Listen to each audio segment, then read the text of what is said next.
Joke pala kayo. Nagbabrowse-browse lang kasi ako mga chong.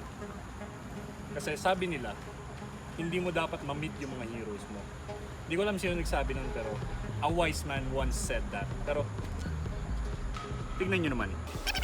Tinitignan ko lang yung pinaka-paborito kong motor. Right? Pero, ibayin natin ngayon yan. I should meet my heroes.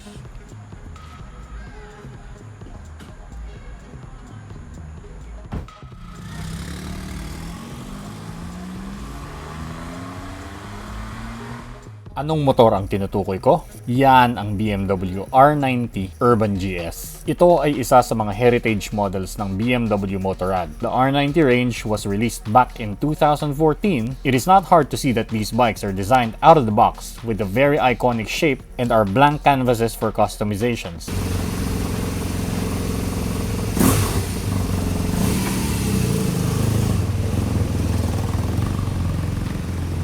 Itong mga R90 na naked bike and roadsters na ito ay ang perfect blend ng modern manufacturing and design techniques while preserving the iconic shape and form of very timeless bikes from the past. Modern classic, ika nga. So anong meron ng motorsiklong ito?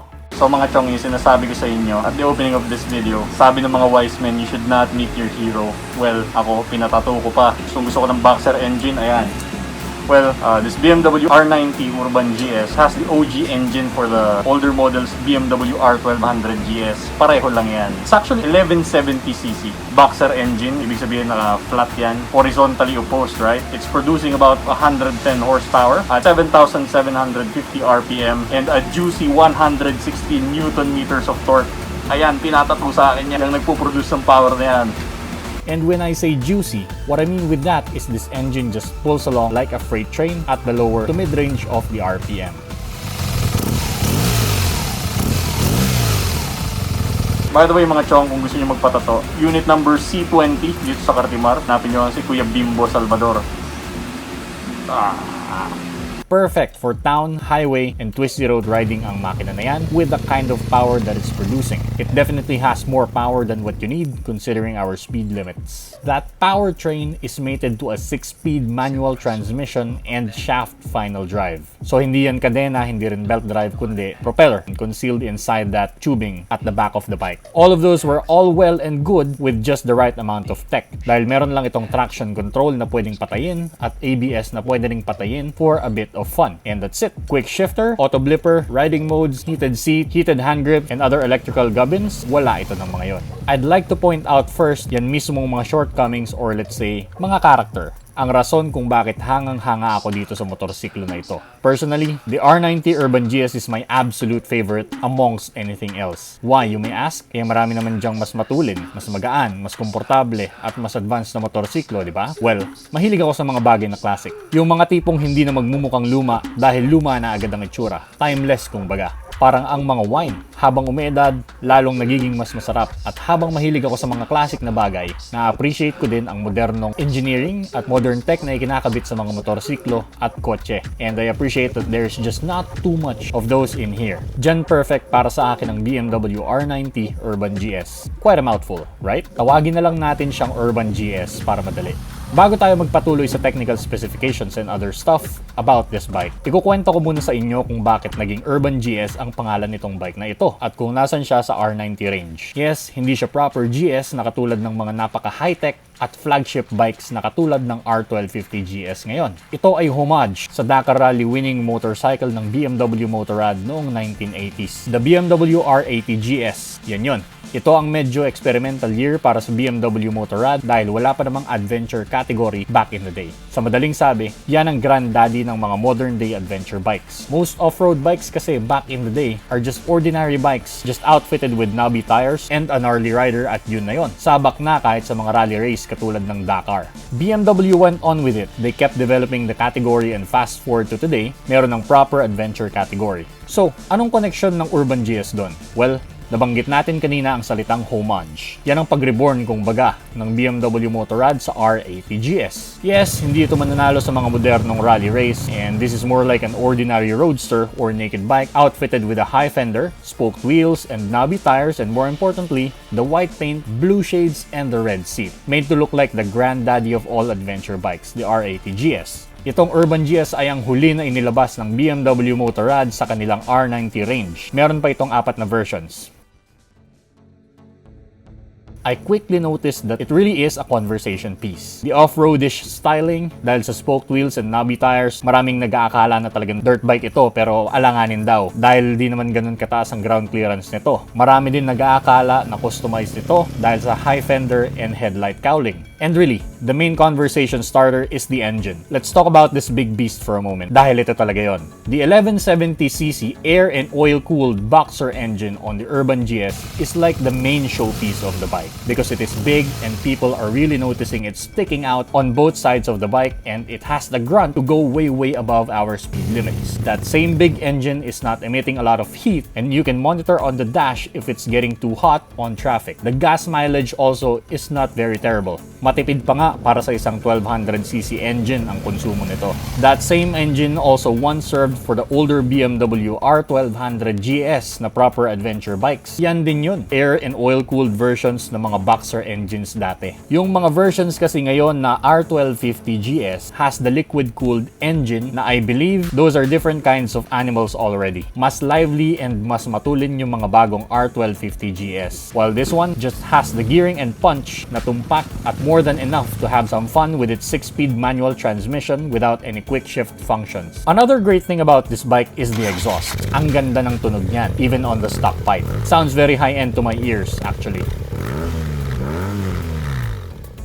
If this is mine, I'm not seeing the need to modify this bike's pipe anytime soon. This bike's suspension, sakto lang for spirited rides on the highways, on the twisties, and for some chill cruises sa mga malubak natin na kalye. The riding position is a bit sporty on the feet, but upright on the torso up. The handling on the bike is light thanks to the great geometry of the bike, wide handlebar, and the steering damper na kasama na sa package ng motorsiklo na ito. The chassis, perfect para sa mga nagbabalak mag-chop and mag-customize nito into a proper cafe racer. Dahil natatanggal ang subframe with just a few bolts. There are a lot of upgrades and accessories on the market, be it on the BMW Motorrad catalog and on other brands out there. Yes, there's a lot to be said like on the fuel gauge kasi wala ito nun. Wala rin itong electronically adjustable suspension and the fork is not even adjustable at all. Yung likod lang, manually mo pa i-adjust. Wala rin itong cruise control, heated grips, heated seats, and other high-tech rider aids. Wala itong fancy TFT screen on the dash. Wala itong weather protection like windscreens and handguards. But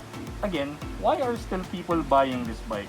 Why would I, if money is not an object, buy 25 of these units? Dahil yun sa special feeling na nakukuha natin sa pag-ride natin sa mga motorsiklo na wala masyadong interference ng too much technology and electronics. Ito ay dahil sa nakikita ko itong motorsiklo na ito ay isang great tool for making you feel special every time you go out for a ride. It is because of the sensation of control that you get on these bikes. Okay, wala itong quick shift function unlike most flagship bikes out there. Bagkus, nakasalalay sa ating mga rider ang motorsiklo na ito kung paano tayo magda-downshift perfectly. It is the smile it puts on your face each time you exit a corner on the perfect gear. Alam nyo na, yung pag-rev match natin at pag-downshift on the right timing and sequence. Not that you need to shift to the proper gear all the time, okay? Kasi grabe ang torque nito on any part of the rev range. It just pulls along quite strong. Ibang klase rin talaga ang tunog ng boxer engine na ito. Especially this one dahil sa nakakabit ditong pipe. It sounds very mechanical. The mechanical and buzzy sound is such a music to my ears actually. There are very few electronics to mess around with and some people would see that as a shortcoming. Pero para sa akin, it's less thing to get distracted about when riding out. So now that we've discussed what you can and cannot get on this bike, is it still worth having one?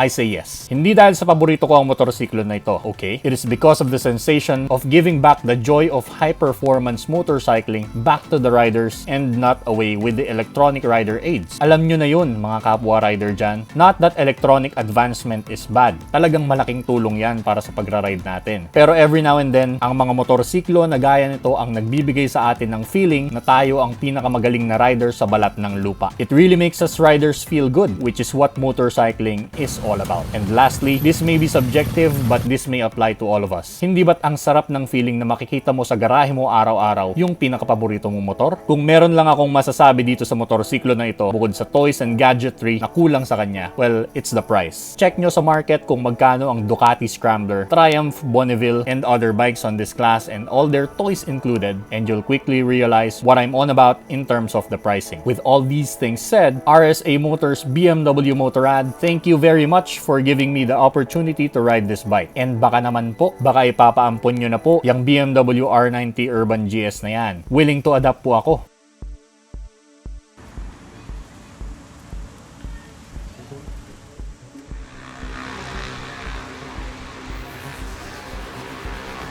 And that, my friends, is the BMW R90 Urban GS. Hangang-hanga ako dun sa motor na yun, pero nakitaan din natin siya ng mga imperfections. Wala namang perfectong motorsiklo o perfectong sasakyan, pero still, I like how it looks, I like how it rides, I like the appearance. Gusto ko yung pagkakasetup ng BMW dun. Yes, it's not a proper off-roader. Yes, it's not a proper rally bike anymore, unlike the olden BMWs back in the day. Pero still, for my riding, I like a little bit of off-roading, may nabitar siya. I like a little bit of highway driving.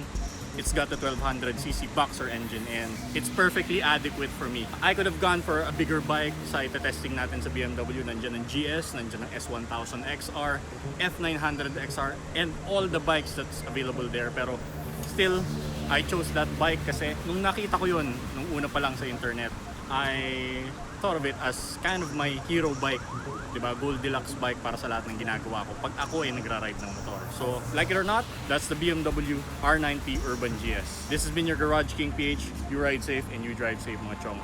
Ciao!